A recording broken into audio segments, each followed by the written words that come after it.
आपलं जगणं दुसऱ्याला जगण्यासाठी एक चांगल्या पद्धतीचा संदेश देणारा धाप चित्रपट. मैत्री, प्रेम व परिस्थिती याचा संगम घालणारा धाप चित्रपट. या मराठी मातीमधला महाराष्ट्राचा इतिहास आणि शेतकरी वर्गातील एक सर्वसामान्य परिवारातील योगेश भाऊ ध्येयवेड्या पद्धतीने एक चित्रपट निर्मिती करतोय. त्याचं नाव आहे धाप. प्रत्येकाच्या जीवनात लागलेली एक धाप आणि या धापेतून खूप काही शिकायला मिळालं. डोळ्यात असणारे अश्रू लपवता येत नाही अशी ही धाप, जीवनातली व्यथा मांडता येत नाही अशी धाप, मुक्याला बोलता येत नाही परंतु त्याच्या वेदनाही लपवता येत नाही अशी धाप, आईचा मृत्यू, आईची परिस्थिती आणि आईचं दुःखही लपवता येत नाही असा हा धाप. लोकांचा होणारा अन्याय सहन करून जगावं कसं आणि जगण्यातून मार्ग शोधावं कसं.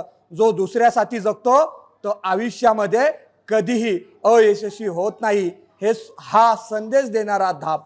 योगेश भाऊ, तुम्ही केलेला चित्रपट या महाराष्ट्राच्या मातीला, आपल्या संस्कृतीला एक इतिहास देणारा आहे.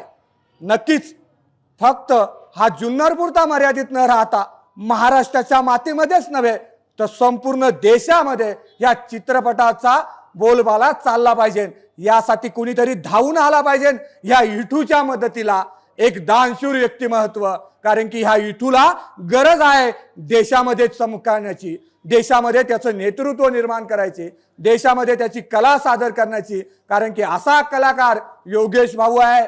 तो योगेश भाऊ फक्त कलाकार नाही तर या जगातील एक नंबरचा हिरो आहे, जो स्वतःचा प्रसार, स्वतःचे बॅनर स्वतःच्या हाताने लावतोच, परंतु आलेल्या प्रत्येक प्रेक्षकांचा हितगुज आणि प्रत्येकाचा संवाद साधणारा खरा हिरो जर कोण असेल तर या काळ्या मातीत जन्माला आलेला माझा शेतकरी पुत्र योगेश भाऊ. आपणास, आपल्या कार्यास खूप साऱ्या शुभेच्छा. आणि आपल्याला एकच सांगेल, तमाम महाराष्ट्रातील एकतरी दानशूर व्यक्ती ह्या इठूसाठी, ह्या मुख्या इठूसाठी धावून यावा आणि हा चित्रपट संपूर्ण देशभर गाजावा.